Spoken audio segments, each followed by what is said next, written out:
in Ukraine, and right now we will talk about the situation at the front line. We have Oleksandr Motuzianyk, the spokesperson of the Ministry of Defense of Ukraine.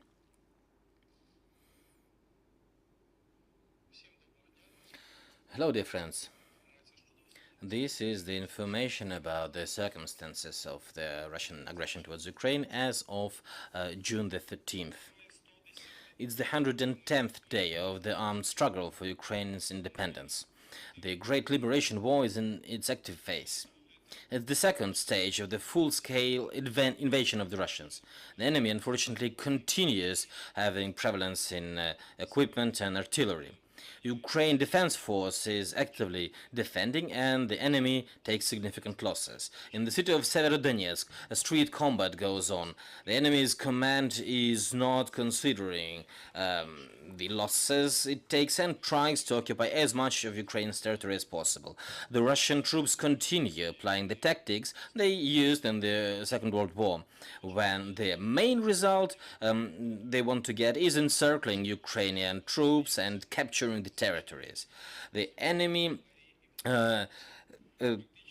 wants to reach significant advantage in artillery and armored vehicles, and they almost don't use infantry maneuvers. And this is what we see from the reports about the combat operations in the urban area of Severodonetsk, where the enemy takes significant losses in the infantry units of Rosgvardia and the Russian army, and they move ahead only applying the assault aviation.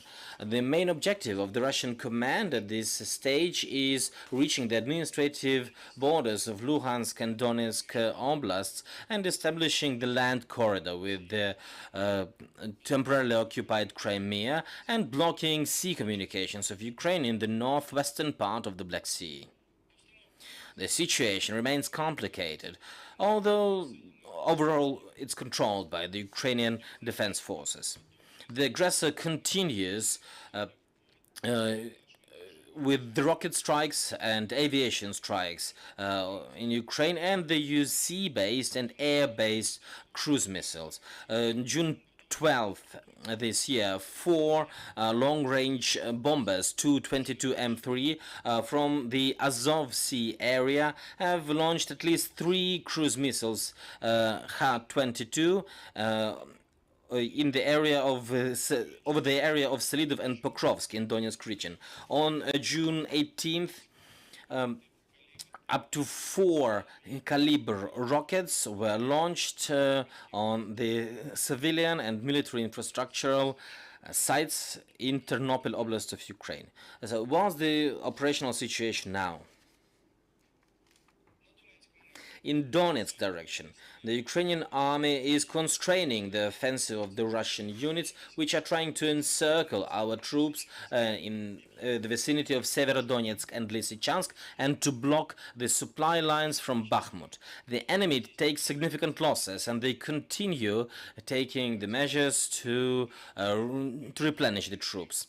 In Limansk direction, the enemy did not have active combat, but they continued shelling the positions of our troops near Mayaki, 10 kilometers north of Slovensk, and Serebryanka, 5 kilometers to the northeast of Siversk. In Severodonetsk direction, our troops are opposing the enemy's raids in the city. The enemy is using artillery and MLRS and is now controlling the center of Severodonetsk city. Now high-intensity combat is taking place there. In Bakhmut direction, the Ukrainian units have repelled the enemy's assault in the directions of Viktorievka-Vrubivka and Komyshovacha-Vrubivka. And in order to block our units, the enemy has renewed the offensive near Zolote village and is trying to hold the line near Roty and Mironivka villages.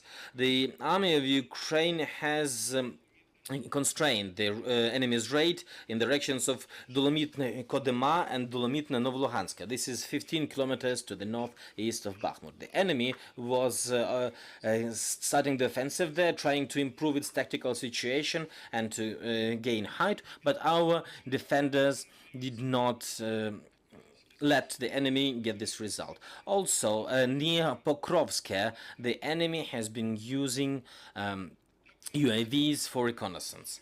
In Kurakhiv's direction, the enemy used the pair of Su-25 aircraft and conducted the airstrike on the position of our troops near Krasnogorivka, 15 kilometers to the east of Kurakhova. In Avdiivka, Novopavlovsk, and Zaporizhia directions, the enemy was shelling along the contact line in order to prevent the transfer of our reserves to other directions. In Kharkiv direction, the Ukrainian troops were fighting Russian units from the 6th Army of the Western Military District, the Baltic Navy troops, and the Mobilization Reserve of the 1st Army Corps. The enemy started the positional defense in order to prevent our troops from moving to the state border. Also, the aggressor had conducted a raid in the direction of Ternova-Izbitska, 15 kilometers to the north of Stary Saltiv, and got hold of its north suburbs. Also, the enemy has conducted the remote mining near Petrivka, 20 kilometers to the east of Stary Saltiv, and has conducted the air recon using UAV near Shestakova. In Slavyansk direction, Ukrainian army has halted the enemy's offensive near Dolina and Bohoroichne. In southern Bug direction, the enemy using the units of the 8th and 49th Army and 22nd Army Corps units, and using airborne troops, they tried to have the positional defense and to hold the grounds. They also conducted the engineering construction near Shilova, Balk, and Pridniprovsk, and conducted air recon using UAVs. In Volyn and Polissa directions, the Army of Belarus, up to 7 battalions, continue reinforcing the area of Ukrainian-Belarus border in Brest and Gomel Oblast. Their main activities are in reconnaissance, the engineering support of the positions, and guarding the border. But still, there is a threat of rocket strikes and air strikes from the territory of Belarus.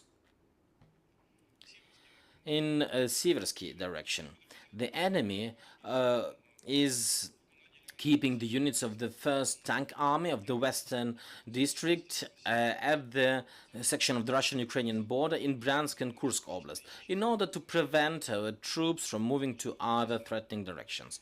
Also, the enemy has used artillery and mortars towards the Ukrainian Defense Force in Khrenivka, 2 kilometers to the state border in Chernihiv Oblast.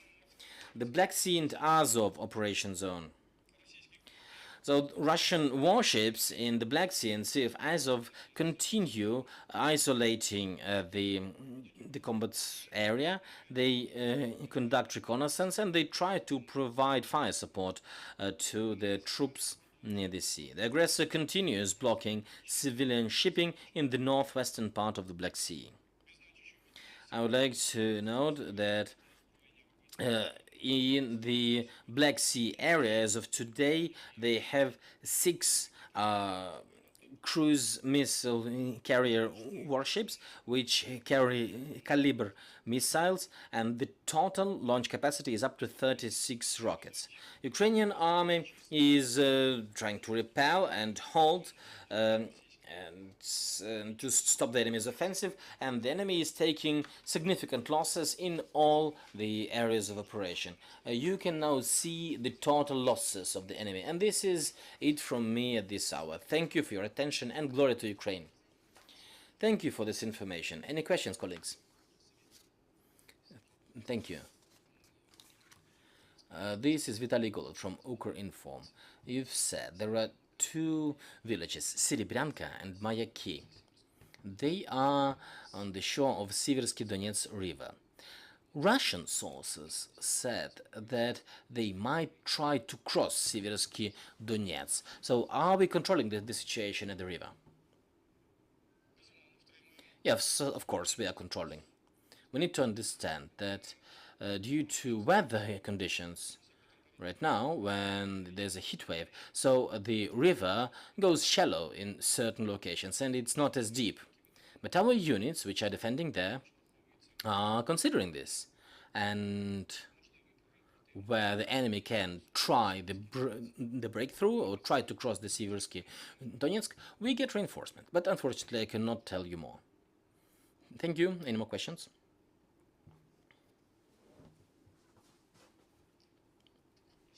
No more questions. Thank you, Oleksandr. Thank you, and have faith in Ukrainian army. Stay with us and watch our further announcements. We are now preparing the schedule of our briefings for tomorrow, so follow us.